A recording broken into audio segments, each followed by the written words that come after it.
where I'm just going live for like an hour, 30, 40 minutes, a day in my life, getting ready with me type of stuff. But I'm interested to know, do you guys watch that? But I do watch people who do that. So I am a watcher. So I know a lot of people here have said, hey, should we got it in the group for months, sometimes even a year, and never said anything. So I'm curious to know if you guys are watchers like me, where you're kind of like you're there, but it's not something you should do, or you would do, not so much should do. So feel free to share and let us know. We'd love to, know if that's something you're interested in. I've watched just about every type of day in your life, get ready with me types of videos, just because I feel like it brings about a lot of relatability. And on the YouTube channel, I was talking to you guys about the fact that I am really making one of my goals for 2024 is to be more organized. That space back there, whew, it's a consistent presence. And I kind of feel like, hey, maybe if I go to another space outside of the home, it'll make it better. But really, I just need to manage this better. So that's something that I'm actively going to be working on in 2024 is even being more organized. Tell me some ways that you guys have improved your organization. Some other things I'm doing is cleaning out that inbox. Like, how many email messages do you all get in a day? I had at one point thousands of messages. And sorry for those of you guys if I haven't gotten back to you, but it took me about an hour to clean up that inbox. And a lot of it is so much spam. And, as time has gone on, I feel like the spam community has grown superiorly and really created a mess. Like, why do I have to spend an hour in my day? So, of course, I am subscribed to a lot of things because just because I bought it doesn't mean I want you to send me emails all day about it. That's definitely not a thing. So feel free to jump in, tell us about yourself, your agency, where you are in the process. I will jump in and share the question that, thank you, that I wanted to talk a little bit about. If you guys have questions, feel free, or comments, feel free to jump in. And then I'll chat a little bit about my year in review. If you guys want to share, feel free to do so as well.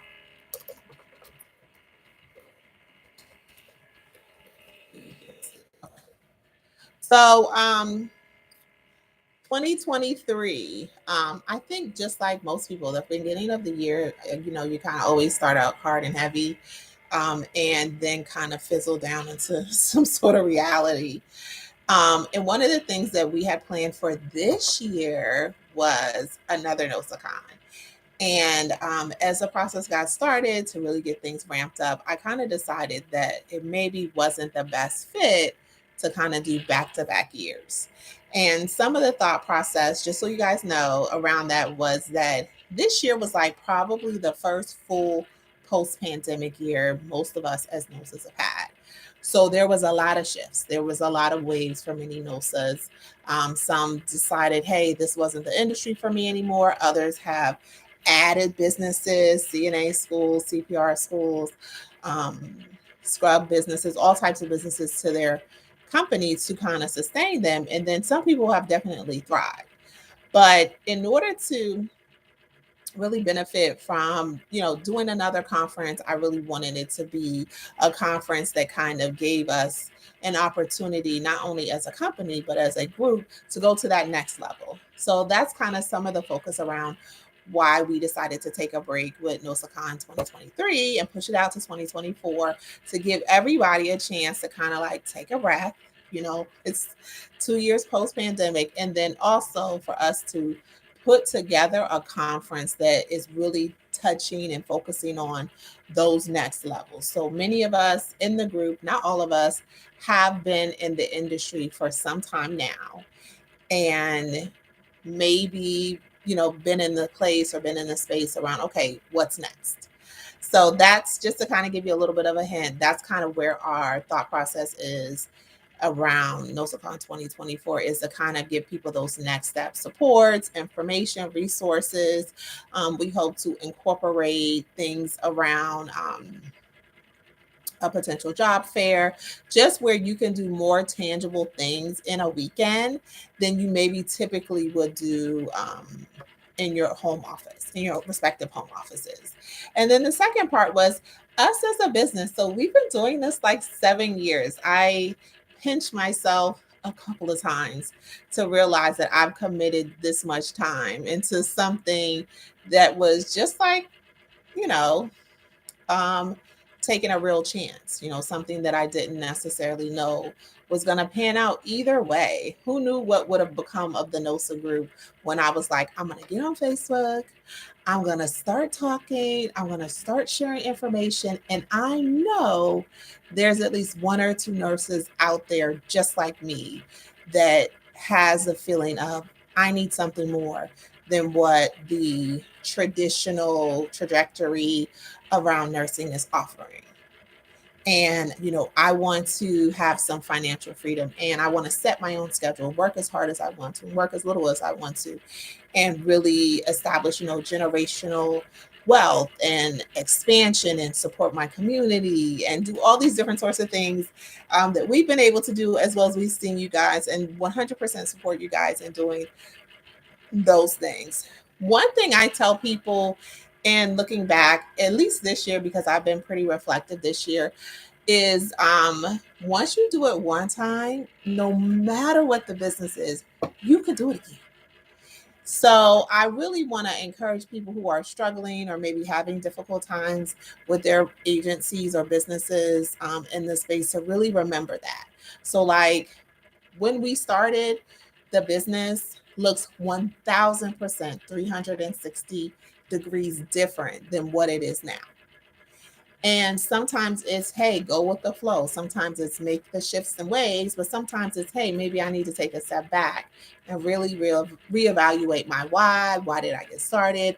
What I love to do, what life looks like as far as like next steps and things of that nature. So that's kind of where we were probably the beginning of the year. And then as we went through the summer and into the fall, more of it became from a business standpoint of view of how I can support existing NOSAs in the direction that they may want their business to ultimately go. So everybody's ultimate business plan is different. We all don't necessarily want to run staffing businesses for 10, 15, 20 years from now. We already know in the short time that we've seen us as a group be up and NOSAs in general get out into various states, that it's changing. It's in that period where it's changing, and it's really changing rapidly. So for us, it was important to kind of find our position, our niche, our piece of this pie, and kind of focus on that. So that's something that you guys will see as we go into 2024, that, a little bit of a shift of our focus, where we're not as solely focused on people who are getting started, but of course continue to provide a tremendous amount of resources and information for those individuals. And we're more focused on those who are established, who are doing it and may have some struggles, may have some hiccups, may want to reorganize, may want restructuring, or just, a little bit of support in helping them go to their ultimate levels. So I hope that helps. And if you guys want to share, I see we have a couple of people on, a little bit about yourselves and kind of your reflection of 2023. That would be great. And in just a moment here, I'll jump into the question that was in the group before that I wanted to address here. As always, thanks for being a part of the community, guys. We are a little bit over 7,300 members in our community, and we're glad to have you. We're excited with 2024 to be spending more time outside as we did in 2022, kind of connecting, putting names to faces. As many of you guys have only seen me in this capacity, but hoping to really give you guys the opportunity to not only connect, right, but also to be able to get that missing piece. Like if you're somebody who wants to do government contracting, state and local contracting, those sometimes are the missing pieces that as NOSAs and small business owners that we don't have access to or easy access to that could be a benefit in the direction that we want to take our organization. So those will definitely be some of the things that we look forward to doing and hope that can be a benefit to you guys as we go into the future with regards to kind of what the business looks like, the model looks like, and how we can support you as a member of our community. I see we have some people on YouTube, and YouTube is probably one of the things that we ventured into that's kind of given us the biggest boost as far as sharing information. And it's been an amazing resource for you guys who might be into YouTube. I'm going to share our YouTube channel here to reach a broader audience as well as to access more communities, right? So I've talked about it. You guys have heard me 1,000 times say, hey, if you're not on social media, you're already behind the gate. And it's so true. And it wasn't until this year that we really focused on doing just that in our YouTube channel and really, just creating a roadmap, a pathway for people who especially are in those getting started stages to kind of get some of those quick answers without having to wait for a question to post or, get a couple of different answers, but you can say, okay, well, this is this. Let me go here. Let me do my research and take these next steps. As social media and as we see healthcare staffing evolve, you want to get into a couple of different things. You don't want to just be on Facebook. We're as a team phasing out Facebook for ourselves in the coming future and moving on to other platforms. So definitely stay tuned for updates around that. But, Facebook, I think for us, and you guys may even have had these experiences, has been a little bit challenging as far as the level of, I'm going to say, integrity with regards to scamming. Having been running the Facebook group for the last 7 years, these last 2 years, we've experienced the highest number of issues around scamming. And, we do our best. We want to provide you guys as much information as possible, but it's impossible to be everywhere and know everybody. And I feel bad for those who have had experiences where, their money has been taken by individuals misrepresenting themselves, being dishonest. And I just feel like Facebook has definitely been a place where that's happened a lot. And since there's other platforms, I encourage you guys to as well to explore those other platforms as we've decided to, so that you're able to just kind of safeguard some of the pieces. You can't provide 100% safety, but you want to safeguard some of the pieces because people are genuinely taking advantage. And we have a video here on our YouTube channel that talks a little bit about kind of how to be aware of those individuals. But within Facebook, and not just our group, many other groups, it's been a big deal. So thank you to those who have brought it to my attention. That's the only way we can help the group help each other, is when you bring it to my attention. And because they're not working with me directly, as I mentioned, I don't work with anyone directly. If you have questions around someone saying that they work with me or that they're doing business with me or that they're representing the NOSA Group, please check in, reach out to me before you make any sort of money exchange with people. That sometimes has been, as of recent, the play that many people have taken. Oh, I work with many members, I do this or that, or what have you. We try to hold a tight-knit group. So, those individuals can be easily identified if you bring it to my attention and I can say, hey, yeah, that's somebody I work with, or no, that's not the case. So is something to be wary of and something to be mindful of, especially if you're in the newer stages.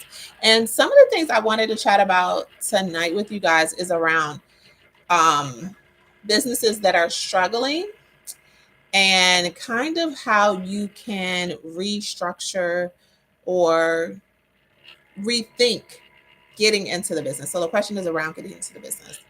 Okay, so we got a question here on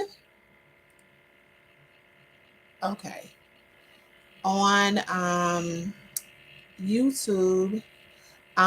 Hey Nadine, I'm an up and coming agency. I'm looking for someone who can help as a mentor. Can you help with putting me towards the direction of someone? Okay, perfect. So we're working on that. So Nadine, I would of course have a couple of questions for you, and I want to touch on that too because I was talking about people getting started and then people kind of shifting in this time period. So I will reply to your question. And I also have a question for you. And this is a good question to ask any person that's operating in a mentor capacity. And they should be asking you something similar.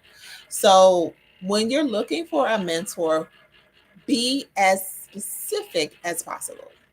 So what exactly are you looking for? Are you looking for someone who can provide support and guidance? Are you looking for someone who would kind of walk along with you through the process?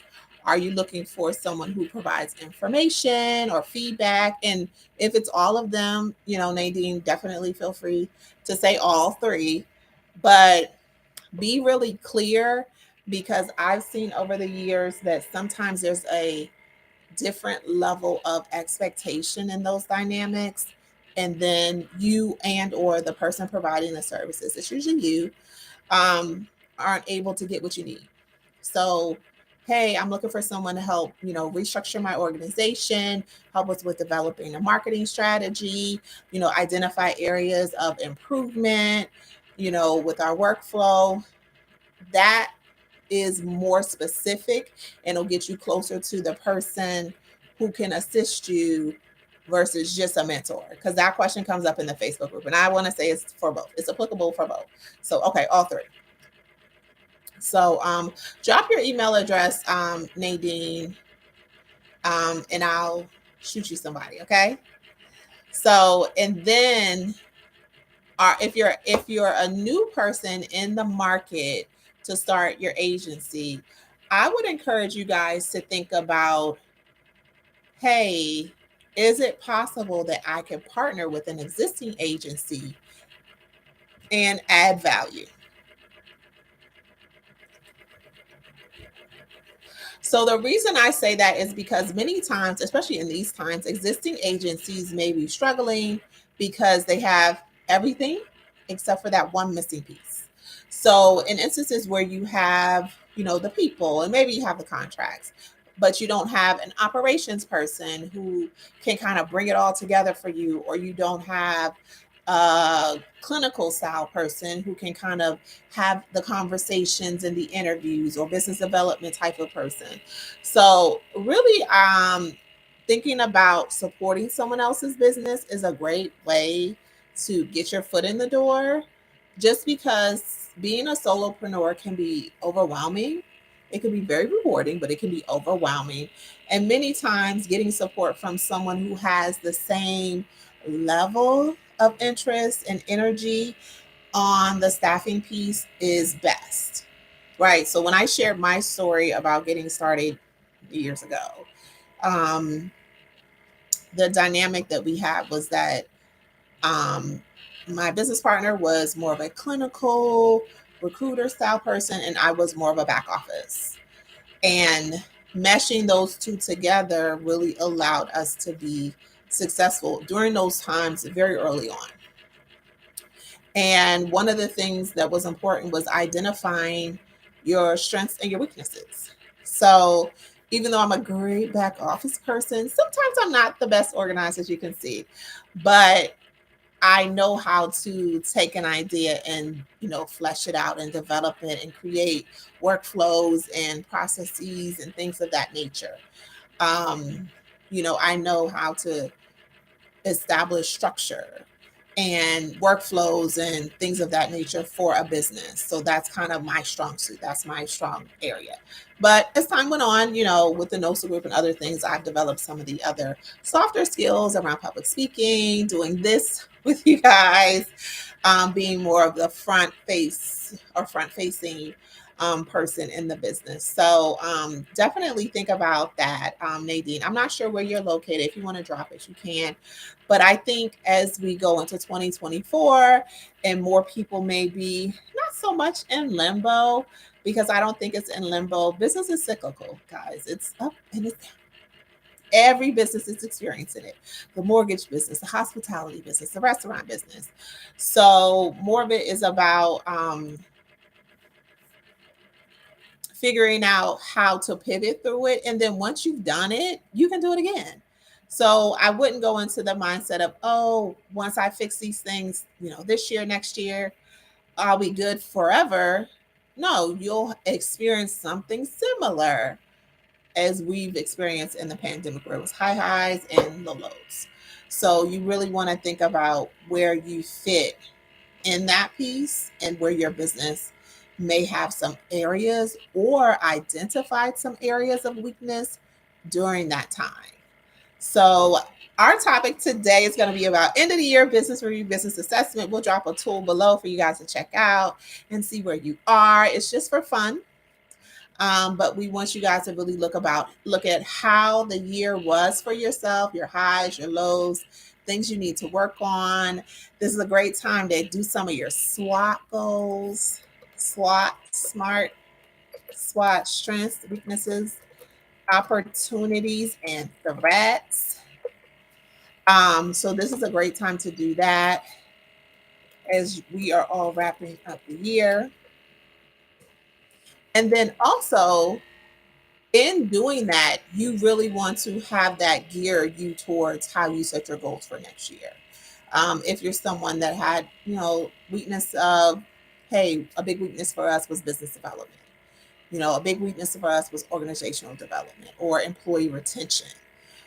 That's where you are setting yourself up for, as we go into 2024, to kind of prioritize those things and make the necessary fixes and tweaks so that you're able to be on top of it and it doesn't become a bigger problem, right? Marketing is the issue, social media, employee retention. It could be even something like changes in the laws in your respective states, like if there's a lot of staffing regulation going on in your state. Whatever it may be, make it a priority, whether it's to educate yourself, make changes, shift, things of that nature, and definitely get those things taken care of. And that may include partnering with people. It's not a bad idea. I tell people, I talk to NOSAs even today around the fact that sometimes your partnership is an opportunity for you to learn, for you to gain. It may be an opportunity for you to step into a leadership role. If maybe you're the behind the scene person, like when I gave the example about myself. And it doesn't have to be a permanent partnership. Most partnerships aren't always forever, but they are for a period of time. But the main thing that you want to think about when you're thinking about partnering with anybody in any business setting is the mutually beneficial, right? So I wouldn't necessarily partner with myself or a person like me if I was in doing a business venture. I would partner with someone that has other skill sets that I have challenges on, or that may be a little bit advanced in some ways with regards to a direction that I would like to go in my business. So,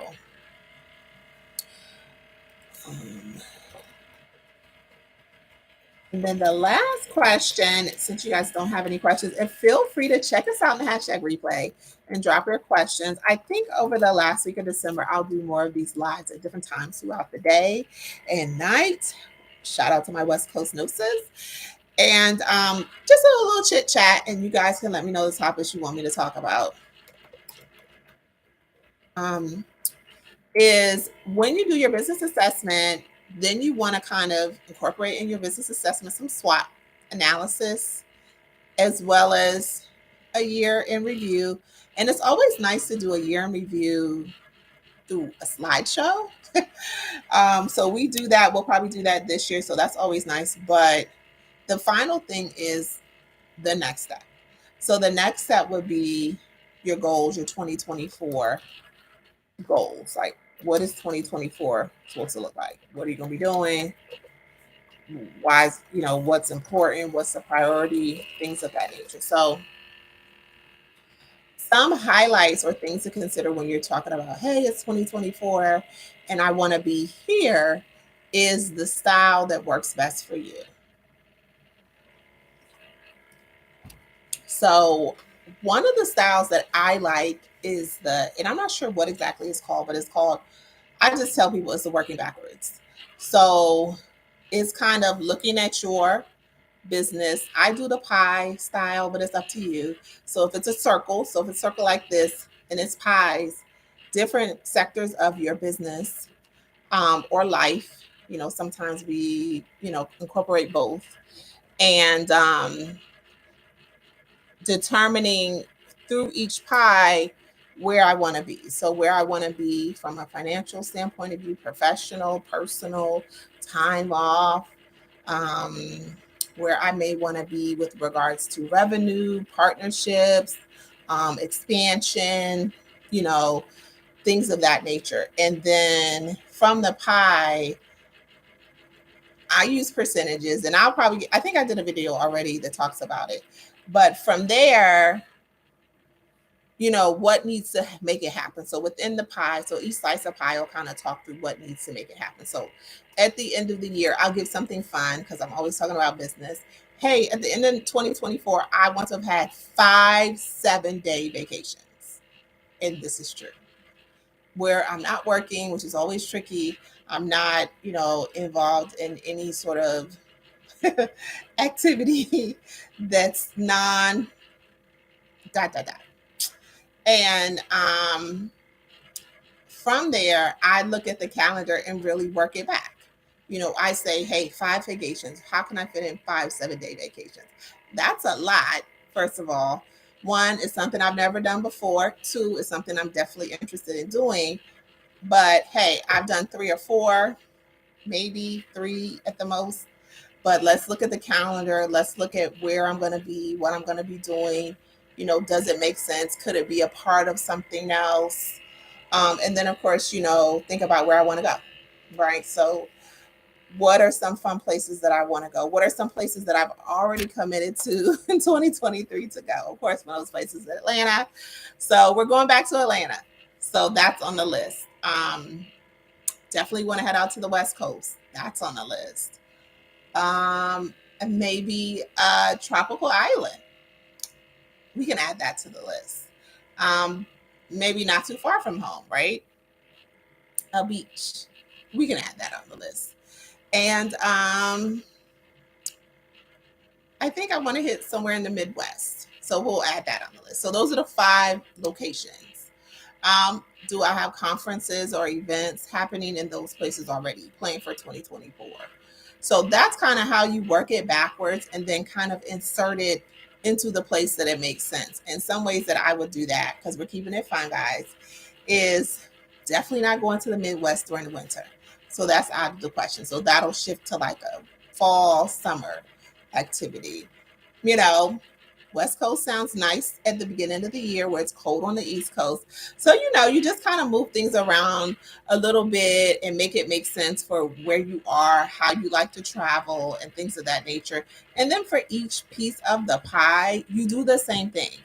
It would look no different if you were trying to meet specific revenue goals or income goals, if you were trying to reach goals around the number of employees or the number of contracts that you have.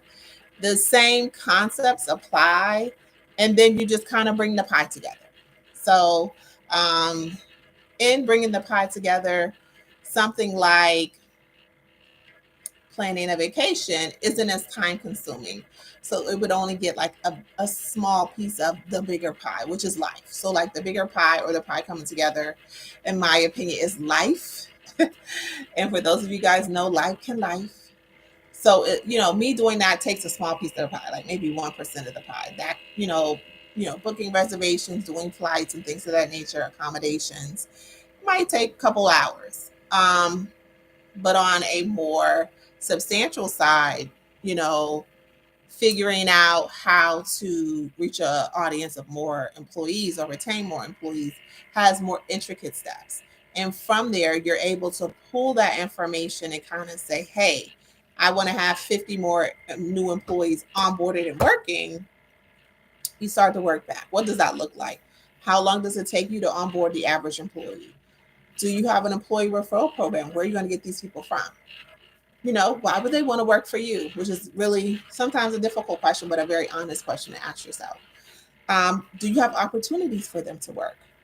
Are you maximizing your existing employees to access new ones?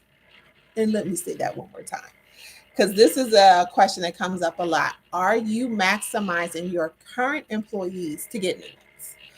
Because one of the benefits in healthcare that we all know, you guys know, I know, is that healthcare overall, from the employee standpoint of view, is very heavily referral based.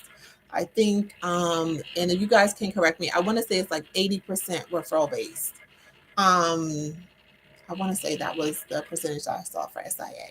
So with that being the case, you can't include employee retention on your pie and not have a strong referral program.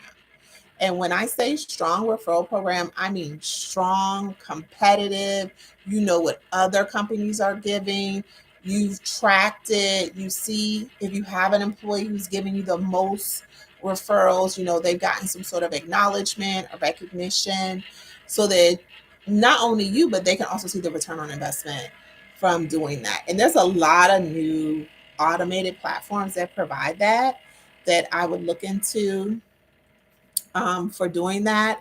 And then you work back. So if you wanted to get 50 new employees, 50 divided by 12, let's see. You guys got me working hard today. 50 divided by 12 is 4.16. So that means you have to bring in 4 new employees every month, which is essentially 1 new employee every week, which is kind of on the low end, but very doable. And part of the goal was that they were not only onboarded, but working. So these need to be individuals that are either per diem, right, or in a travel or local contract. So that means you want to really look at, from a NOSA standpoint of view, what is your process when it comes to onboarding applicants? What is your process when it comes to outreach? So we talked about the referral piece, but then let's talk a little bit about, like, how are you connecting to them? So referrals one way, but of course posting jobs and networking is the other way that you access this applicant pool. What does your social media look like? When whatever the percentage is of people that find their jobs online, but 100% of your jobs aren't online, you're missing out on the audience. Do you use any sort of other marketing to potential applicants? Is there an email or CRM type of communication style happening, or texting messaging piece, which a lot of NOSAs, nurses, healthcare professionals use? WhatsApp. I can't think of the other, but WhatsApp, TikTok. There's quite a few out there that people use as far as messaging, like sending out group messages, is what I'm saying. So, are you all part of that? So, if those things are missing, those are things that you want to incorporate, and you can include on a time frame. Hey, by the end of the month, we'll have email marketing set up to go out to existing applicants and applicants that have shown interest but aren't working with us yet. We'll have a text thread happening. We'll have, different things. And then you can also get creative with it, because that's really where people see the biggest return. Because if someone's going to come to, like, your virtual job fair or attend a Facebook Live, like some of you guys are doing today, or a scheduled event like the NOSA office hours, that means that person has taken out the time maybe set a calendar, a reminder, set their time clock or something like that to attend. So that gives the level of being intentional and interested. So you want to make sure that in those instances you actually deliver, so that you communicate that, hey, this is what we're doing, this is how we're doing it. We really want to connect with you, and this is why you should work for us. Um, the last example I'll give, so I gave the example about vacation, employment retention, revenue goals. That's what a lot of people have. And those are usually fairly easy ones. Some of the sticky ones that could be is like marketing. But before I go into revenue goals, for the employment retention piece, are you tracking employee retention? Do you know how many employees you've onboarded and how many employees have left month over month? Do you know why they're leaving? Do you know what your employees want and find important? Surveys are big. I've noticed as I've gotten opportunity to check out some of the up and coming apps, is that that's a big piece of what they offer. Is they have a piece of what they do that includes the feedback from employees. And the one thing most healthcare professionals are going to do is not be quiet. So they're going to have opinions and have good information for you to know and use, whether it be in conversation with clients, to share with future employees, and so on and so forth. So, or even training opportunities. So if you're not tracking these things, that would be a challenge to know that you're meeting and hitting your goals for um, each month, each quarter, each year. So you want to be able to look back in December 2024 and kind of say, okay, hey, this is what I did. This is where I was. This is the things I completed based on what I said I was going to do in 2023. So the last example, and then we'll wrap it up, guys. Thanks for hanging out with me, is a revenue income goals. So these, like I said, are probably a little bit easier because it's more tangible for a lot of people. But in the business, in the healthcare staffing business, all of them are equally as important. So your revenue goals could be highly connected to your marketing goals. So they're not interchangeable, but they work off of each other. So your revenue goals are typically tied to your marketing goals. If you're not marketing well, you typically don't have or have a hard time meeting your intended revenue goals. So if you had some revenue goals in mind, I would definitely consider looking at your marketing business development. But to keep it simple for tonight, let's say we had $1 million goal. And this is just revenue, guys. So this isn't the take home. This is just what's happening and moving in the business. Or you had an income goal. Or we can use income for these instances. So you had an income, or an income goal isn't take home either. So let's say it's $1 million. You want to bring in $1 million of income into the business. And some things I would think about is the income coming into the business only coming in through one stream, right? So is it just going to be staffing? So let's say that's the case. It's just staffing. So per diem, travel, local, staffing. So I would track it like that. So I would, if I was to say to you, hey, well, how many hours on average are you staffing for CNAs? There should be a number that you can respond with on average each month, on average each week. So you should be able to come up with a hard number because you're tracking it. And you should also be able to come up with a hard number because it's tied to your goal, right? So we said we were going to do the 5 vacations next year, hire 50 people, and now we're going to say those 50 people plus what we already have will generate $1 million in income. So the same concept, and a lot of this is person specific, how you come up with a number, but I like to use a monthly first because I feel like monthly is reasonable. And I got 83,333 a month of income that the business has to generate. And then if you divide that by weeks, because we typically as a industry bill out weekly, people get paid weekly, we bill out weekly, and it can be tricky. So it's up to you how you do it. But that puts you at around 20,000 a week. And this is just 1 million. Guys, I know you guys do more than 1 million. I know you guys do it. I'm excited. I'm proud for you guys. But just for 1 million looks like at about 20,000 of income a week.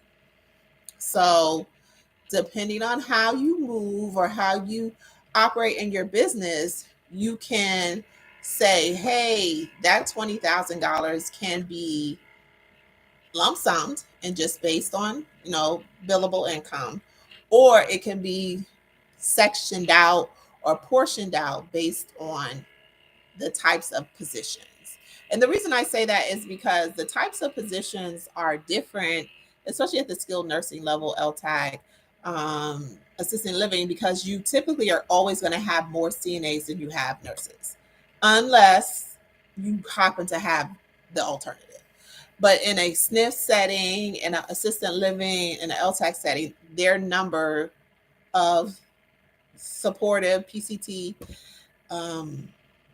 LNA, QMA, CNA, GNA staff is going to be more of them than the alternative. So the reason I say that is when you lump the number in, the breakout won't be even. And the example would be, you may have, unless you hold numbers. So like say if you have 10 employees working every week for this particular month, 3 of them could be CNAs, 2 of them could be LPNs, or, okay, 4 of them could be CNAs, 3 of them could be LPNs, and 3 of them could be RNs. They may all generate the same amount of money, but the fact that you have 4 CNAs really talks to the fact that you would always have to hire more CNAs to hit that goal, right? Because you are hiring based on your needs. And I don't want to get too technical because I don't have any visuals, because I'm a visual person. So, you like this, I'll start to think, where are you going with this? But it's just something to think about. It's not something that you have to do. So let's go back to the 20,000 a week based on X number of hours. So we're doing 20,000 a week. But we're going to use whole numbers. I think that's just shy of. And let's say on average you're billing, let's say $75. That's the average bill rate. Then you'll get another number. So let me see. Right. So the way I did it was, so it's $20,000 a week of income. It's not based on individuals, but it should be for the reasons I gave earlier. But it's $20,000 a week, and then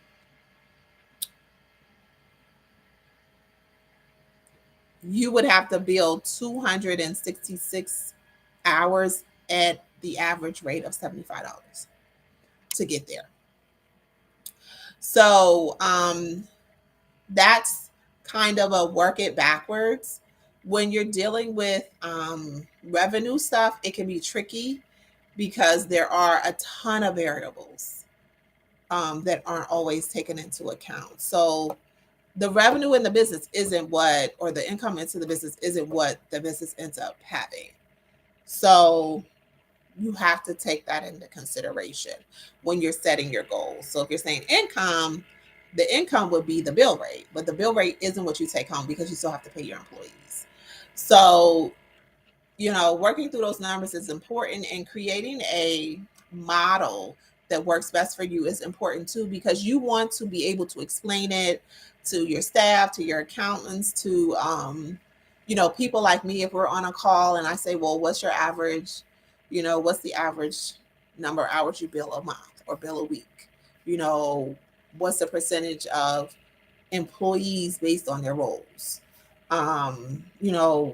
Which one of the facilities do you send CNAs too versus LPNs or RNs or nurses. So, because that helps you reposition as well as put your efforts in different buckets. So if you have a client where they're in need of more CNAs than nurses, then you want to work with those CNAs to help you to either refer or get connect with more CNAs because that's a good fit. And you want to make sure that you have a good mix of CNAs versus nurses to meet your clients' needs. The other piece that I've shared before we end here is you want to look at your business, especially if you've been in business a full year, even if you've just had one client and you've staffed for that client for the full year, the seasons of the business, right? So most of it is based on location, time of year, seasons. What's the busiest time in your business? Is it the winter season? Is it January? Is it the summer? Is it the fall? Is it around the holidays? Is it around December? You really want to look at that, and that should change how you market to your applicants and your employees. So for us, one of the busiest seasons was this time of year, so the holidays. So probably from November, maybe October. So fourth quarter and the summer. So second and third quarter. Those were our busiest seasons. And if you look at it from like a life standpoint of view, those are around the times that kids are out of school, right? So our industry is 85% women. So those were our busiest seasons. So that's where we put in a little bit more effort, a little bit more push, ran more campaigns, offer more incentives because these individuals were either off or free or have more flexibility in their schedule. So they were more willing to pick up shifts or be a part of contracts and things of that nature. So include that in how you share information with your audience. Another example is around seasons and busyness and stuff like that would be the weather. So the upper northeast is always busy in the winter months. And you guys can guess why. It's because it's cold. It's real cold up there. For those of you guys who are in like the Midwest, I'm not sure about that, but I know about like the upper northeast, Maine, Vermont, New Hampshire, Massachusetts, always super busy. It's super cold, and people who are on travel assignments typically don't want to stay. So, and then of course that means there's always a more busy season in the South that those people are returning home and things of that nature, or the West. So it might be the case. I think it's the case for like that upper West area as well, like Montana, South Dakota, Idaho, places that get tons of snow and are extremely cold, have a tendency to be busy, especially around the travel contracts piece because they want to lock you in around this time. So those are some things to really consider as well. So, well, thanks for hanging out with me. I hope I didn't bore you guys. Nadine, I'm going to reach out. If you can drop your email. I got your information, but I didn't see the email, but I'll reply to you directly about that mentor. And if you guys have any questions or anything like that you want to share, let me know. I think I'm going to probably commit to the next week. So next week, probably now until next week. We can do now until next week. Jumping on these Facebook and YouTube lives and just chit-chatting. As I mentioned, I'm a big person who listens to people or watches people all day while I'm at work. So I hope I'm not boring you guys, but I figured I'd jump in and talk about some topics. If you have some topics you want me to address or chat about, let me know. Other than that, we'll be jumping in periodically. We'll change the time up, so it'll just be schedule based. So I don't have any specific times. But for my early birds, I think I might do a 6:30 a.m. Eastern on Friday. As well, join us on our YouTube channel. Don't forget to subscribe and definitely check us out on TikTok on Friday. We'll be doing our first live streaming job fair. and we're excited about it. So definitely feel free to go out there and support us. Thanks as always for being a part of the community, and I'll be chatting with you.